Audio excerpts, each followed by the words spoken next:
지금 뭐를 해야 되는가 하면은 수요하고 수요량하고 수요 결정 요인 중에서 가격하고 이걸 이제 그래프로 나타내려고 해요. 그래프. 이제 그래프 하면은 여러분들 막 좀 어려운 생각을 갖고 계시는 분들도 계십니다. 근데 그래프라는 게 뭔지 아시죠? 그래프는 이렇게 축이 두 개가 있죠. 그죠? 이게 이거 일종의 뭐라고 해야 되나 이거 미리 살짝 이렇게 그래프에 대해서 설명을 드리고 이걸 모르시는 분들도 혹시 계시니까 자 이게요 이게 나이라고 하고요 이게 이제 몸무게라고 생각해 보세요. 자 처음에 태어나면은 여기서부터 찍어야 될까요? 처음에 태어날 때 태어난 날도 몸무게가 좀 있죠. 여기서부터 이렇게 올라가겠죠. 나이가 먹을수록 몸무게가 올라가겠죠. 근데 어느 정도 먹으면 이제 이런 게 나오죠. 더 이상 몸무게가 안 올라간다는 얘기죠. 이 그래프를 보고 해석을 할 수 있나요? 자, 이때 나이가 15세다. 이때 찾아가면 몸무게 나오겠죠. 요 한 점이 나타내는 게 두 가지 정보를 갖고 있어요. 맞죠? 자, 그런데 여기 사람이라면요. 코끼리는 어떻게 그려야 될까요? 코끼리는 처음에 출발할 때부터 태어날 때부터 사람보다는 훨씬 위에서 출발하겠죠. 이렇게 되겠죠. 됐습니까? 사람이냐 코끼리냐에 따라서 이 출발점이 이렇게 다른 형태가 그려지겠죠. 이거 이해되십니까? 이거 이해되시면 돼요, 이제. 이해되시면. 자, 아까 수요 결정 요인에 어떤 것들이 있다 그랬죠? 가격이 있고요. 또 소득이 있고요. 또 관련재 가격이라고 했어요. 관련재 가격. 등등등 많습니다.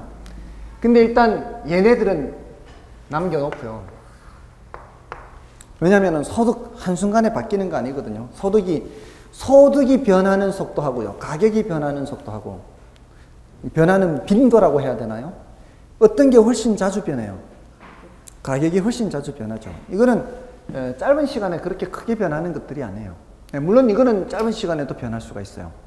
근데 이거는 그제화의 가격이 아니기 때문에 일단은 얘네들은 그대로라고 보고요. 가격하고 수요량과의 관계만 살펴보자는 거예요. 사과 가격과 사과 수요량만 보는 거예요. 사과 가격, 사과 수요량. 이렇게. 자, 요거를 그래프로 나타내려고 하는 겁니다. 여기에다가는 가격을 표시를 하고요. 여기다가는 수량을 표시를 해요. 자, 그러면 가격이 10,000원 할 때요. 가격이 10,000원 할 때 이만큼을 사려고 한 사람이 있어요.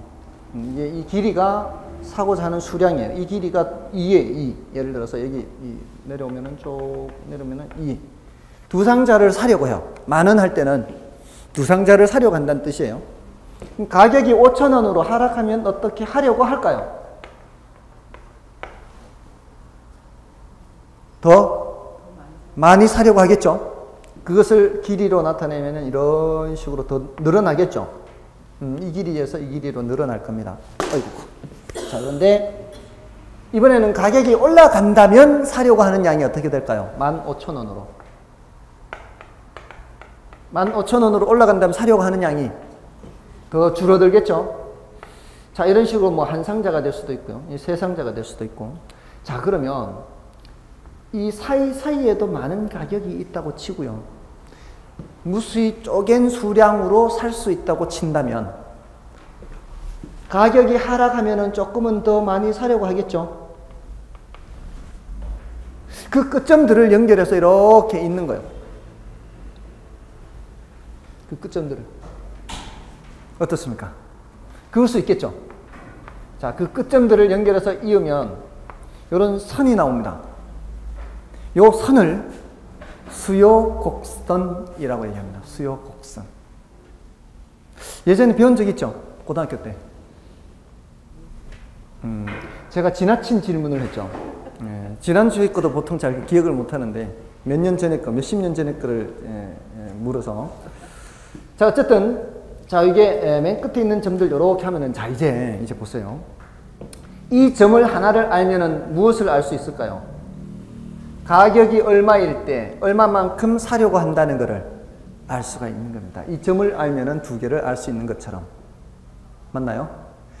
자, 그런데 제가 이 노란 코끼리 몸무게 나이를 또 그린 이유가 있어요. 자, 지금 요거는 제가 가격과 사고자 하는 수량을 나타낸 거예요. 제가. 자, 근데 돈 많은 여러분하고 제가 같이 간다면요. 돈 많은 여러분과 제가 같이 간다면 여러분한테나 저한테나 똑같이 10,000원으로 제시가 될 겁니다. 여러분이 사려고 하는 수량하고 제가 사려고 하는 수량은 차이가 있을 수 있겠죠. 저는 10,000원 할 때 2상자 사려고 했는데 돈 많은 사람은 얼마를 사려고 하겠어요? 더 많이 사려고 하지 않겠습니까? 그죠? 자, 그러면은 굉장히 기분은 나쁩니다. 나보다 똑같은 가격인데도 더 많이 사려고 하니까. 자, 근데요. 다음 주에 갔더니 가격이 내려갔어요. 제가 속으로 나도 이제 3상자 살 수 있다라고 합니다. 근데 여러분하고 같이 갔어요, 또. 여러분은 3상자보다 또 더 많이 사겠죠? 이해가 되세요? 더 오른쪽에 이렇게 사려고 할 겁니다. 돈 많은 사람하고 같이 가면은. 맞나요?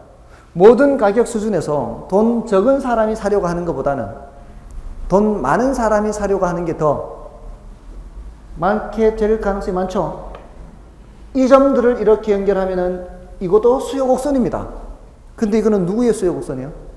돈 많은 사람의 수요곡선이라고. 사람의 몸무게 몸무게 나이, 코끼리의 몸무게 나이가 다르잖아요. 이 위치가. 그런 것처럼 소득이 작은 사람은 15,000원 할 때 한 상자를 사려고 한다면 소득이 많은 사람은 15,000원일 때 더 많이 사려고 한단 말이에요. 더 많이. 뭔 뜻인지 아시겠죠?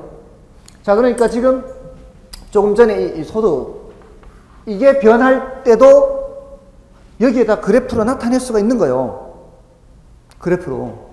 소득이 지금 증가하는 경우, 예를 들어서 제가 이렇게 생각을 하실 수 있어요.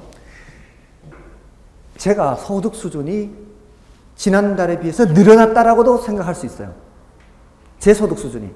그러면은 저의 수요곡선이 소득이 낮을 때는 여기에서 소득이 높을 때는 이렇게 옮겨간다라고도 생각할 수 있는 거예요.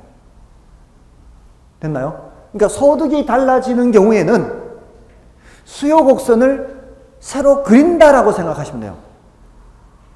소득이 달라지는데 새로 수요곡선을 그린다. 됐습니까? 소득이 줄어들면 어떻게 되겠어요? 왼쪽에 그리면 되겠죠. 됐나요? 자, 이렇게 가격 이외에 얘가 변하잖아요. 또는 뭐 식구수가 변할 수 있잖아요. 좋아하는 정도가 변할 수 있잖아요. 그러면은 새로 이 수요곡선을 그려야 돼요. 그래야 돼요. 그런 게 변하지 않고 내가 이만큼 사려고 했다가 이만큼 사려고 하는 거는 뭐가 변한 걸까요? 이만큼 사려고 하다가 이만큼 사려고 하는 거는 뭐가 변한 거예요? 가격이 변한 거예요. 가격이 변할 때는 이 높이가 달라지면서 길이가 달라지는 거예요. 맞나요? 그거는 여기 끝점에서 여기 끝점으로 가는 거잖아요. 맞아요? 수요곡선 상의 점에서 수요곡선 상의 다른 점으로 가는 거죠. 요거는 뭐가 변하는 거예요? 이렇게 가는 거는 가격이 변하는 거예요. 가격이. 근데 이게 아주 중요하단 말이에요. 앞으로 우리가 구별을 해야 돼요.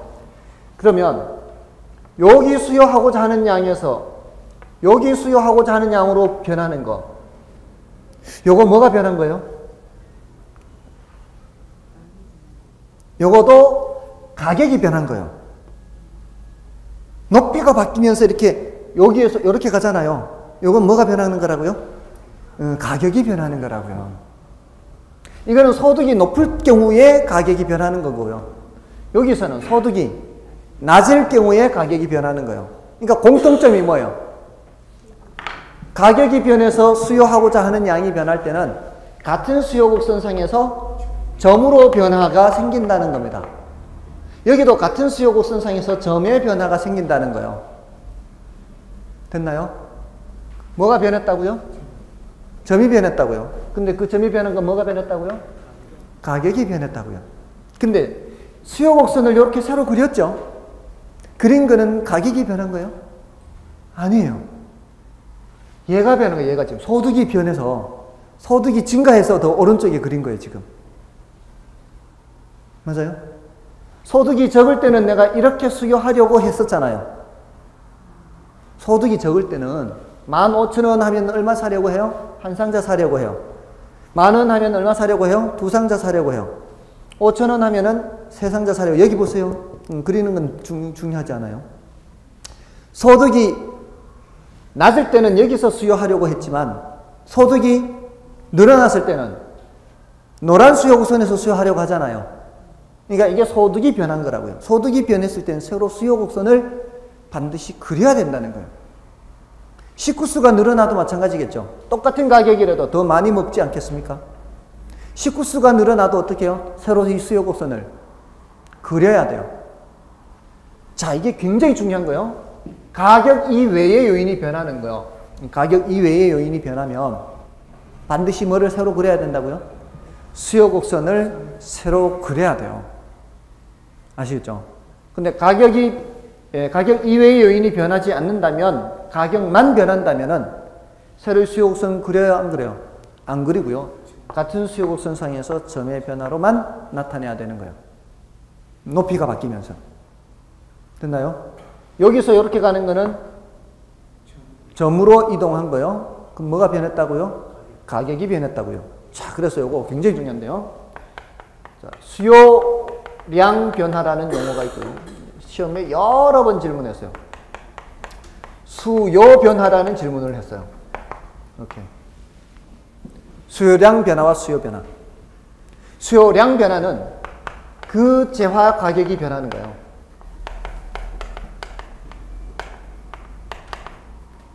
그 재화 가격 변화. 수요 변화는 그 재화 가격 외의 변화예요.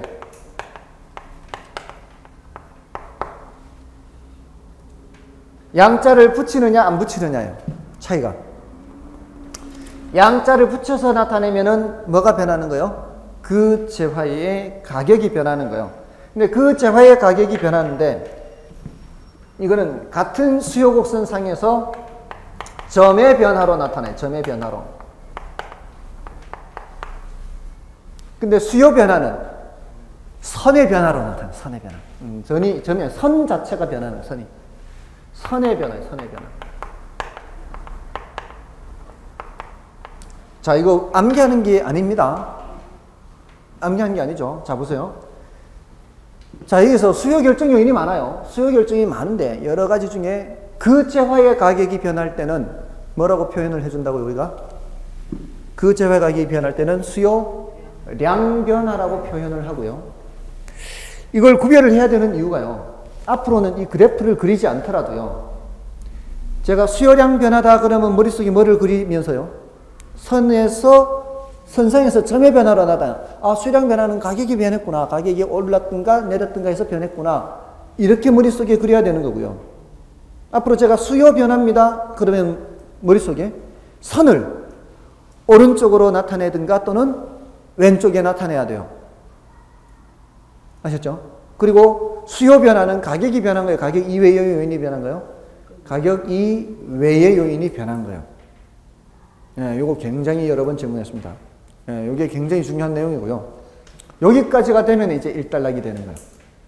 일단 수요 쪽을 어지간히 이제 공부를 한 거예요. 됐습니까? 자, 여기에서 지금 수요 곡선이라고 한 거, 방금 본 수요 곡선. 수요 곡선이 이렇게 생긴 모양이죠. 여기 수요 곡선이죠. 이 수요 곡선의 형태를 뭐라고 하는가 하면은 형태, 생긴 모양. 이걸 우하향이라고 그래요. 우하향. 우하향 형태요. 오른쪽 아래로 내려간다 이 뜻이에요. 오른쪽 아래로 내려간다. 물론 보는 관점에 따라서 좌상향이라고 할 수도 있겠죠. 근데 대부분의 사람은 다 뭐라고 얘기해요? 우하향이라고 얘기해요. 좌상향이란 말 안 써요. 그러니까 우하향이라는 말로 생각을 하시면 돼요. 형태는 우하향 형태다. 이렇게. 자, 근데 저거를 우리 교재에서는 34쪽에 이제 그 교재의 용어를 설명드립니다. 이제 수요 법칙이라는 말이 있죠. 수요 법칙. 예, 법칙이라고 하는 게 바로 이 형태가 우하향 형태를 말하는 거예요. 수요 법칙이라고 하는 거는 특별한 게 아니고요. 가격이 올라가면은 수요하고자 하는 양을 어떻게 해요? 수요하고자 하는 양을 줄이죠. 가격을 내리면은요. 수요하고자 하는 양을 증가시키죠. 항상 방향이 어떻게 나타나요? 이렇게. 반대 방향으로 나타나죠. 이런 관계를 수요 법칙이라 그래요. 근데 자, 말로 하면은 수요 법칙이지만 여기서 보세요. 가격 하락하니까 수요량이 늘어나고 있죠. 가격이 밑으로 떨어지니까 수요량이 늘어나잖아요. 그리고 가격이 올라가니까 수요량이 줄죠. 지금 이게 모양이 우하향 형태인 이유가 바로 그거 아니에요. 우하향인 형태의 이유가 바로 이게 점점 가면 갈수록 늘어나기 때문이잖아요. 그러면 지금 형태가 우하향이라는 얘기나 수요 법칙이라는 얘기나 내용이 같은 내용. 같은 내용인데 표현이 다를 뿐이에요. 이거는 그래프로 나타냈을 때 모양이고 이거는 학자들이 수요 법칙입니다. 이렇게 용어로 나타낼 때 얘기하고 표현만 다르지 같은 내용을 얘기하고 있다고요. 그 같은 내용이 바로 뭐예요? 가격과 수요량과의 이 반비례 관계를 말해요. 반비례. 이걸 반비례라 그래. 반비례. 반대로 움직이는 거. 됐나요? 네, 같은 내용을 표현을 달리하고 있다. 이렇게 생각하시면 돼요. 특별한 게 아니다 이 말입니다. 수요 법칙이 뭐냐? 하면은 해설해 보세요 하면은 뭘 대답해 주면 되는 거예요?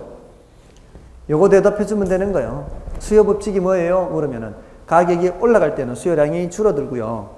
가격이 내려가면은 수요량이 늘어나는 거 말합니다. 이렇게 하면 되는 거예요. 특별한 게 아닙니다. 여러분들 이미 다 알고 계시는 거예요. 됐죠? 자, 그럼 됐고요. 오른쪽 페이지에 수요의 변화와 수요량의 변화 있죠? 네, 수요량의 변화는 뭐가 변하는 거라고요? 그 재화의 가격이 변하는 것이고 같은 수요 곡선상의 점의 변화로 나타나요. 수요 변화는 그 재화의 가격이 외의 요인이 변하고요. 새로 이 수요 곡선을 그려야만 되는 것을 수요 변화라고 얘기를 하는 겁니다. 그렇죠? 자, 이제 요거 구체적인 내용 수요 변화 요거 앞으로 굉장히 중요해요. 요거 거의 대부분이 지금 여기에 달려 있습니다. 그 자세한 내용은 나중에. 그러니까 지금 수요 공급 개념에서는 아까 유량 재량 했었죠. 수요 공급 개념에 이 수요 공급에 대한 내용을 공부한다면 여기 아까 개념에 유량, 저량 이런 구분이 있었죠. 또 여기 유효 수요 뭐 이런 거 있죠. 이건 뭐 그렇게 크게 양이 많지는 않아요. 유효 수요, 잠재 수요. 여기 지금 뭐가 있어요? 지금 수요 량 변화, 수요 변화 이거 구별하는 게 있고요. 또 가지가 있다면 여기는 균형의 결정과 이동.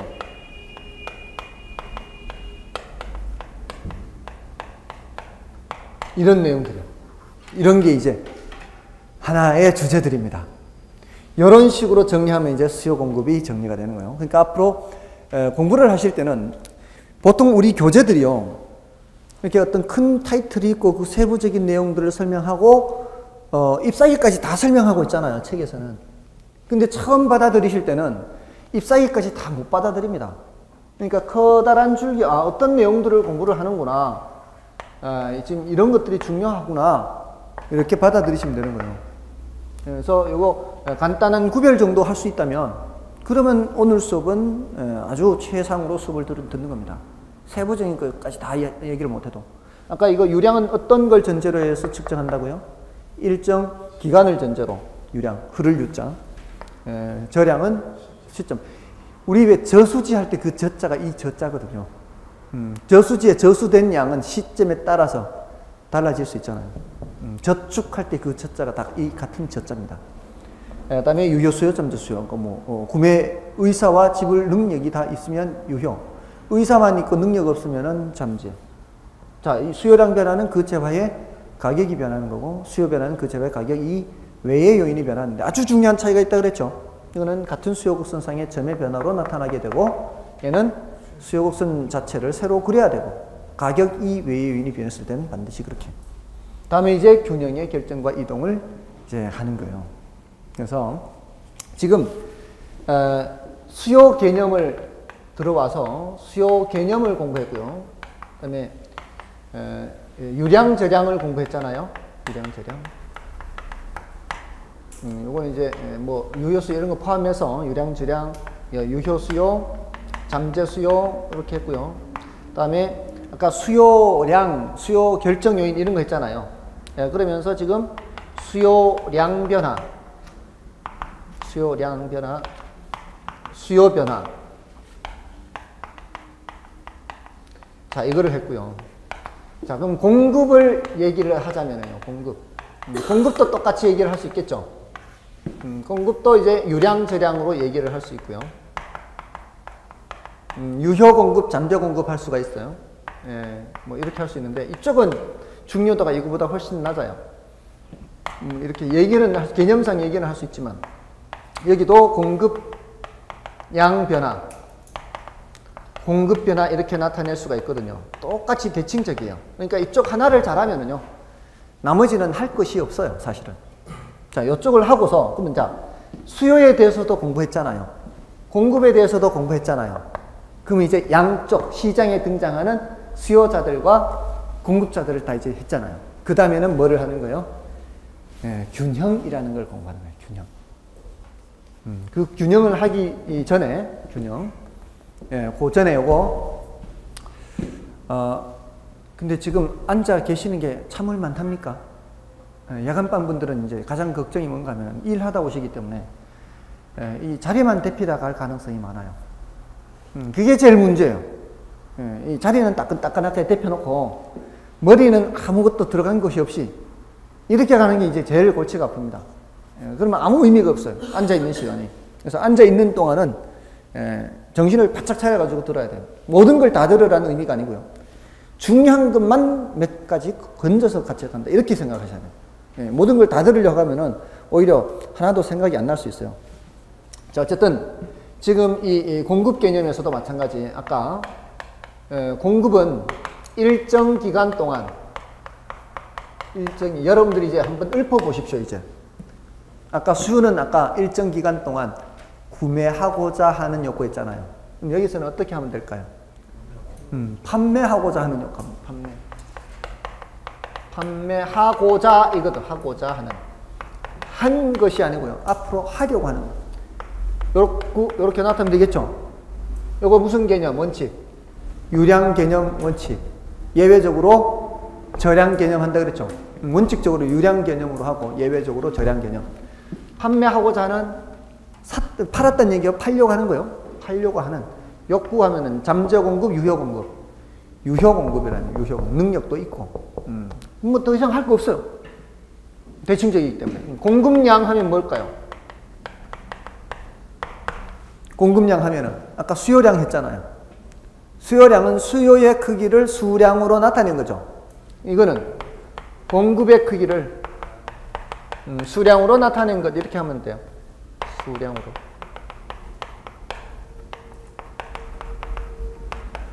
자, 이제 여러분들이 누구가 돼야 되는가 하면은 생산자가 돼봐야 돼요. 여러분들이 농민이 돼보셔요. 농민. 그래서 사과를 생산한다라고 생각하시는 거예요.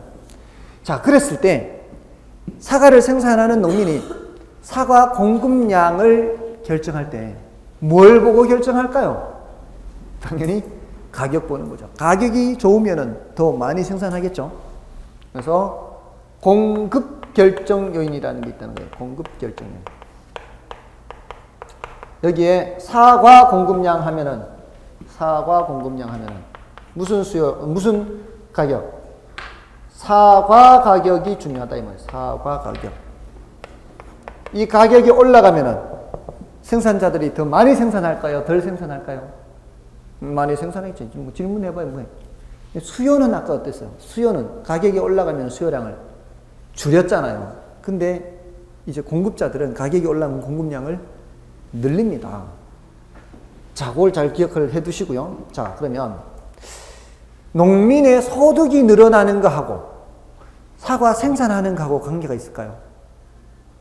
농민의 자신의 소득 늘어나는 거하고 생산하는 사과의 양하고 자신의 소득이 아무리 늘어나더라도 앞으로 사과의 전망이 밝지 않으면 사과 농사 안 지을 수도 있는 거죠.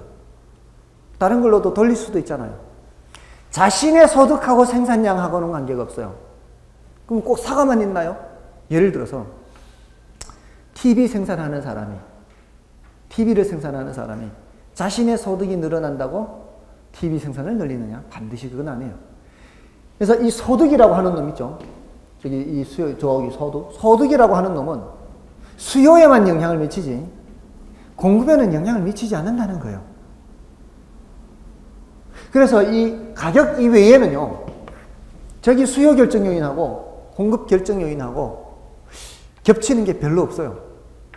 오히려 중요한 게 뭔가 하면은 농민들 입장에서는 생산 요소 가격이 중요해요. 이 생산 요소 가격. 생산 요소 가격이 뭘까요? 생산 요소. 지난주에 생산 요소 말씀드렸죠. 생산 요소. 땅이 부족해서 남의 땅을 빌려서 농사 짓는 사람도 있을 수 있죠. 근데 그 빌려 농사 지으면 뭘 줘야 되죠? 그 뭘 줘야 돼요? 지대라는 거죠, 지대. 지대를 줘야 되는데, 토지 사용대가. 그 지대가 올라가면 농사 짓기가 어렵겠죠. 생산 요소 가격이 올라가면은 공급량이 어떻게 되겠어요? 줄어들겠죠. 인건비도 있죠, 인건비. 생산 요소가 인건비도, 사람 인건비가 올라가면은 공급량이 줄어들 거 아니에요. 자, 이런 식으로 생산 요소 가격이 공급량에 영향을 미칩니다. 그리고 또 생산 기술 수준이에요. 생산 기술 수준이 향상되면은 공급량이 늘어납니다. 여러분들 사과나무 보신 적 있나요? 보신 적 있어요? 사과나무 크기가 얼마나 하던가요? 키가 사람 키보다 조금 더 큰 정도? 본 적 있습니까? 옛날에는 보신 적 있나요? 옛날 사과나무? 옛날에는요, 엄청 컸어요. 저희 집에 어릴 때 과수원을 했거든요. 과수를 했는데, 제가 농사 지은 건 아니고, 저희 아버지가 농사 지으셨지만, 그래도 저는, 한창 농사 지을 때, 2주에 한 번 정도 따라가서 약줄 잡아주는 적이 있어요, 약줄. 옛날에는 이거 막 이렇게, 팔로 이렇게 해가지고 약 쳐야 되거든요. 한 손으로는 이렇게 펌프질 하면서 이렇게, 저기 농약을 탄 커다란 다라에다가 그 이제 호수를 연결해가지고 이렇게 하든가 아니면은 이제 펌프로 계속 보내는 거죠. 그러면 이제 가면서 치는데 줄이 길잖아요. 그럼 바닥에 잡초들도 있고 막 이러잖아요. 돌 같은 것도 경우에 따라 있고 이런 게 걸리면은 또 나무에 이렇게 돌아가다 보면 나무에 또 줄이 걸리잖아요. 그럼 앞으로 나가지를 못해요. 힘이 굉장히 들어요. 그러니까 뒤에서 줄을 계속 이렇게 풀어줘야 돼요. 이렇게. 또 이렇게 돌아올 때는 또 줄을 당겨가지고 저쪽으로 또 당겨야 되고. 근데 이제 그렇게 많이 따라가서 일을 이제 도와드린 적은 있는데, 그때는 나무가요, 커서, 나중에 그 사과를 딸 때 사다리를 놓고 올라가서 따야 돼요. 이렇게. 그리고 사과 농사 지을 때 처음서부터 어떻게 하는가 하면은, 처음에 전지를 해요, 전지. 이게 이제 가지를 치기예요, 가지치기. 그러니까 너무 가지가 많으면은, 안 되니까, 이게 적당하게 이제 가지를 남겨놓고 다 자르는 거예요. 그리고 나서 이제 봄이면 이제 꽃이 피잖아요. 꽃이 피면 막 꽃이 필 때도 벌도 갖다 놓지만 사람이 직접 사다리 놓고 올라가서 손으로 붓을 가지고 이렇게 손으로 이렇게 해서 다 수정을 해요. 그러니까 한번 생각해 보세요. 사다리를 놓고 올라갔죠. 저쪽 손 안 자라죠. 내려와서 사다리를 옮겨서 올라가서 또 이짓 해야 되죠. 나중에 이렇게 이제 열매를 맺잖아요. 이런 이제 열매가 조금씩 커가다 보면은 한 군데 여러 개 열매가 있어요. 근데 그 중에서 제일 큰 놈만 한 개 남겨놓고 다 잘라야 돼요. 어릴 때. 어릴 때 잘라야 남은 한 놈이 크게 되는 거거든요. 자, 이 작업할 때도 어떻게 해야 돼요? 사다리 놓고 올라가서 자르고 또 옮겨놓고 한 그루 할 때마다 몇 번을 옮겨야 되죠. 근데 요즘은 사과나무가 그렇게 크지 않다고요. 사과나무가 다 어려요. 이 키가 낮아요. 어린 게 아니고 키가 낮아요. 그러니까 사다리가 필요 없어. 그냥 돌아가면서 쭉 하면 되는 거. 돌아가면서 한 사람이 농사 지어도 옛날에 두 사람, 세 사람 농사 짓는 것만큼을 지을 수가 있어요. 그게 바로 뭐예요? 생산 기술이 좋아지는 거예요. 생산 기술순이 향상되는 거예요. 그러면 똑같은 양을 투입하더라도 노동이나 자본을 더 많은 양이 생산이 되는 거죠. 여러분들 고추 심은 것도 보신 적 있죠? 그 밑에 뭐를 깔아요? 비닐 깔죠. 비닐 까는 이유가 뭘까요? 잡초가 못 자라게 하는 거죠. 비닐을 깔으면. 근데요, 옛날에는 투명 비닐이었거든요. 투명 비닐은요, 투명하니까 그래도 햇빛을 잘 보거든요. 그러니까 그 밑에 눌렸지만 자라고 있어요. 잡초가. 그러니까 어떻게 이제는 검은 비닐을 하잖아요. 검은 비닐. 검은 비닐 씌우잖아요. 그게 다 기술 수준이 향상되는 거예요. 그 똑같은 노동력을 투입해도 더 잘 자라는 거죠, 이제. 양분을 잡초가 못 뺏어가니까 잘 자라는 거죠. 그 양이 더 늘어나는 거죠. 그런 게 다 생산 기술 수준이에요. 그러면은 공급량이 늘어나는, 이게 높아지거나 하면은, 이러면은 공급량이 늘어난단 말이에요. 자, 여기서도 이제 보세요. 아까 수요에서처럼 뭐하고 뭐를 이제 또 그래프로 나타내려고 해요? 이걸 그래프로 나타내려고 해요. 자, 이제 잘 보세요. 여러분들이 한번 생각해 보세요. 아까 수요 곡선을 그릴 때는, 자, 아까 여기 똑같이 수량이고요. 여기 가격이에요. 가격이 10,000원 할 때 아까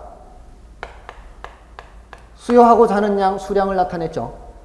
공급자들도 마찬가지. 10,000원 할 때 공급하고자 하는 수량이 있을 거 아니에요. 자, 근데 이제 공급자 입장에서는 가격이 15,000원으로 올라가면은 공급하고자 하는 양을 어떻게 할까요? 더 많이 늘리겠죠. 이렇게 늘릴 겁니다. 수요자들은 가격이 올라오면 수요하고자 하는 양을 줄였지만, 그럼 공급자들은 가격이 하락하면 어떻게 해요? 공급하고자 하는 양을 줄이겠죠. 맞나요? 자, 그럼 그 끝점들을 연결하면 어떻게 될까요? 이런 식이 될 겁니다. 됐습니까? 요걸 뭐라고 할까요? 요거를 공급곡선이라고 합니다. 공급곡선. 자, 공급곡선은 형태가 어떤 형태예요? 우상향 형태예요. 수요곡선은 우하향 형태였잖아요. 저기 왼쪽에. 그죠? 근데 공급곡선은 우상향입니다. 형태가. 요거를 무슨 법칙이라고 할까요?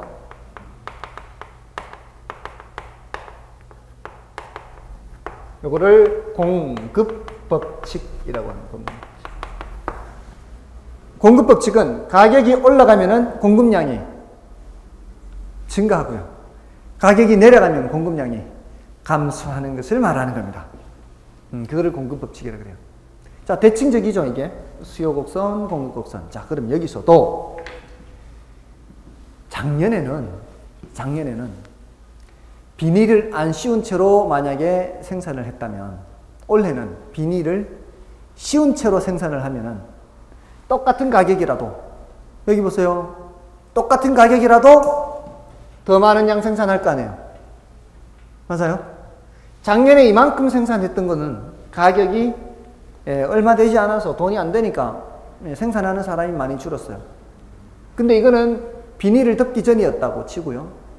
비닐을 덮으면은 더 많이 늘어날 수 있죠.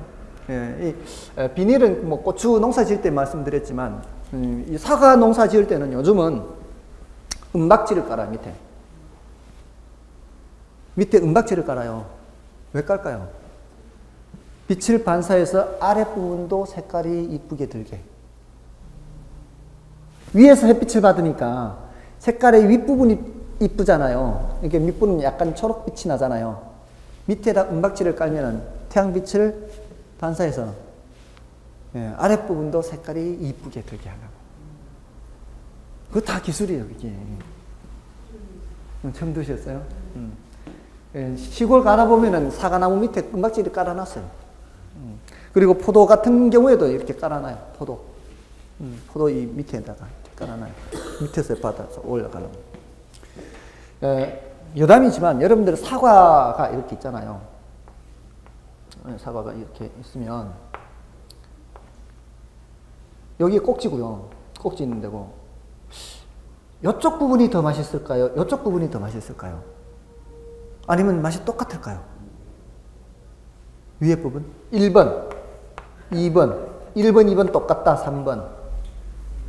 네? 2번, 2번, 한 분? 2번이 더 맛있을 것 같다.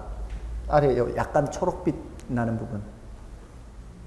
요거는 약간 붉은빛 나는 부분. 이 부분이 더 맛있습니다.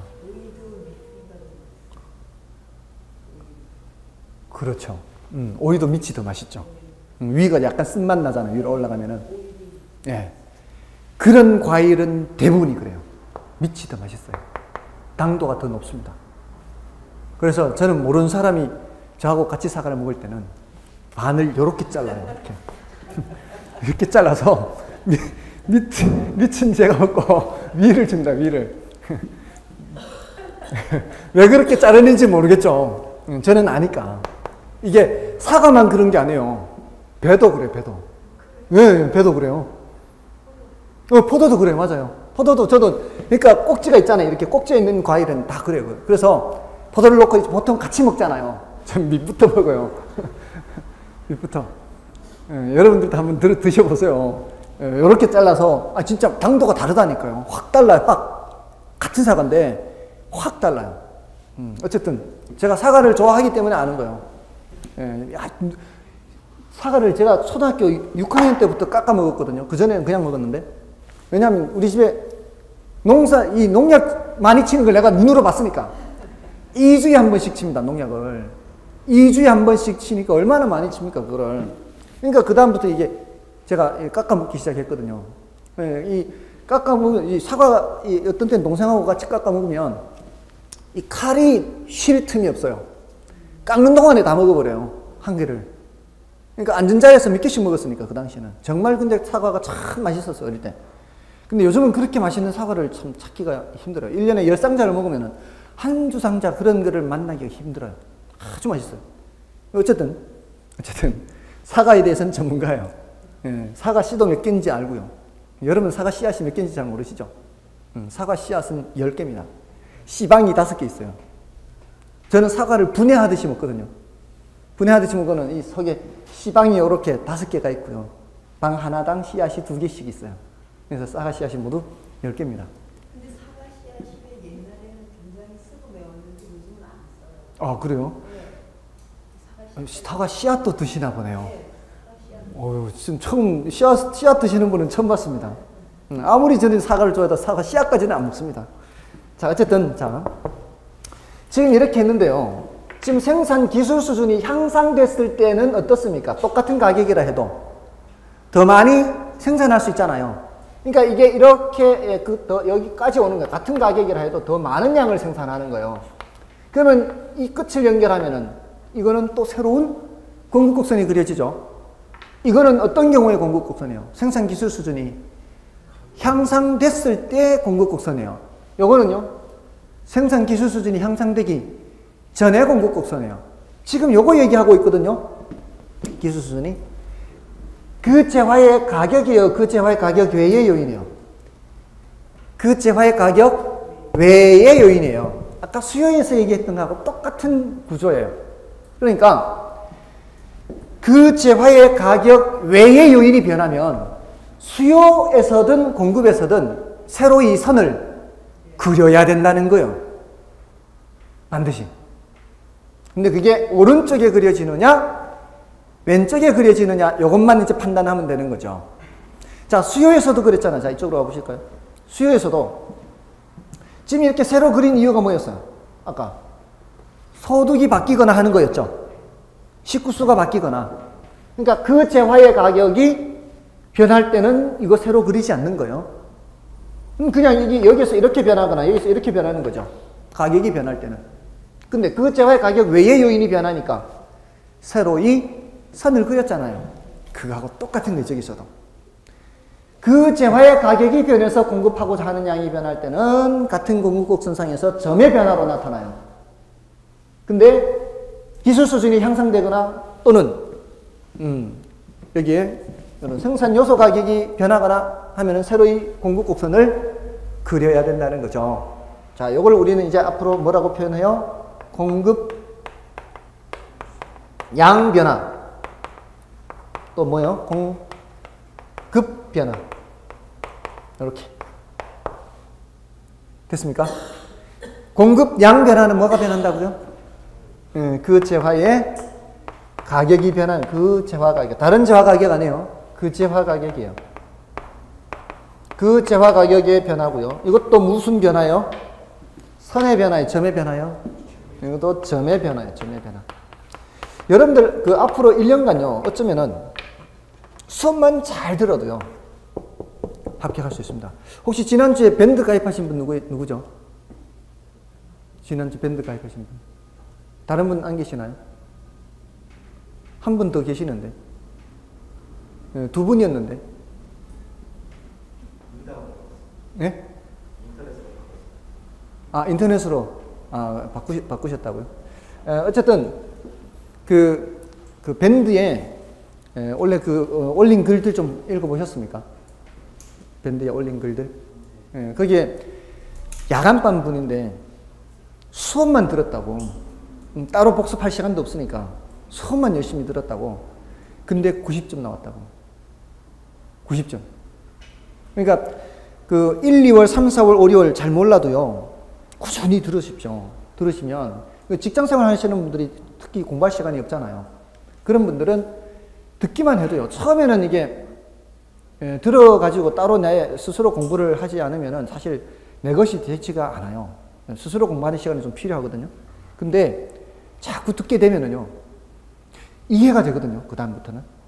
이해가 되면은, 그 다음에는 내가 할 게 거의 없어요. 사실은. 이해만 되면은. 그러니까 계속 이해를 하면서 이런 중요 개념들, 흐름을 제가 계속 말씀드릴 거거든요. 이거 중요합니다. 이거 중요합니다. 이게, 나중 되면 이제 중요한 주제들을 매 시간마다 이렇게 써드릴 겁니다. 이번 시간에 뭐가 중요합니다. 뭐가 중요합니다 하면 그거 위주로 계속 수업만 열심히 잘 들어도요, 충분히 점수가 나옵니다. 대신 이제 잘 안 되는 부분이 있을 수도 있어요.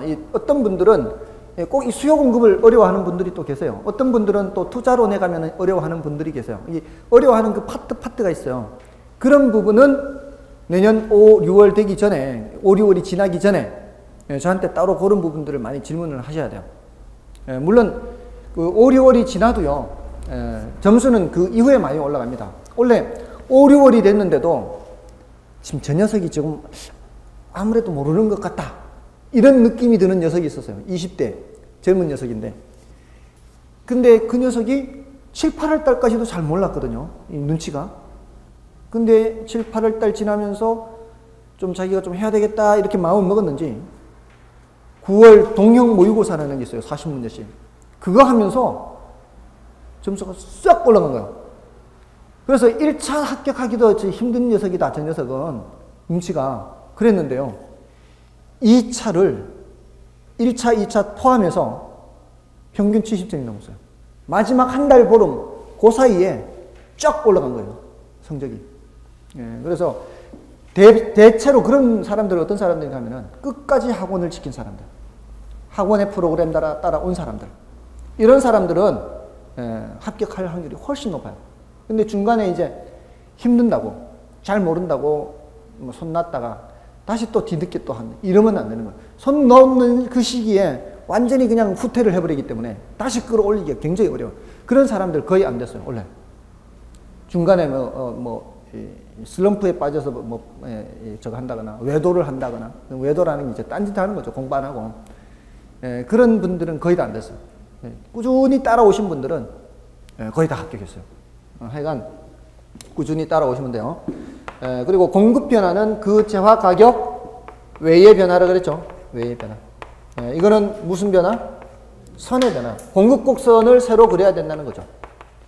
자, 여기까지 하면은 이제 아주 중요한 과정을 거친 겁니다.